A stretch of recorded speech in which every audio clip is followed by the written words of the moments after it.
مفتی صاحب جب بھی قربانی آتی ہے یہ مسئلہ بھی بڑا زیر غور رہتا ہے کہ جانور خصی کیا جائے یا غیر خصی کیا جائے.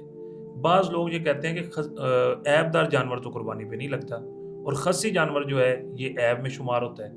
اس صورت میں آپ کیا کہیں گے؟ سب سے پہلے تو مجھے یہ بتائیں کہ کس نے کہا ہے کہ خصی ہونا عیب ہے؟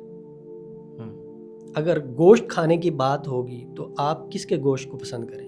ظاہر پاک صاف اور جس میں سے اسمیل وغیرہ نہ آئے بدبو نہ آئے وہ والا گوشت وہ کس جانور کا ہوتا ہے؟ وہ خصی کا ہوتا ہے. غیر خصی کا آپ کیوں نہیں پسند کریں گے؟ تو صاف ظاہر مصحف وہ تو غلاظت کو منہ لگاتا ہے, وہ پیشاب پیتا ہے, تو اس کو نہیں پسند کیا جاتا.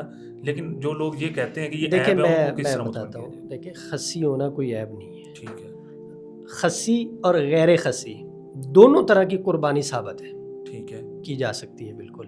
خصی جانور کی قربانی کرنا یہ افضل ہے. ٹھیک ہے.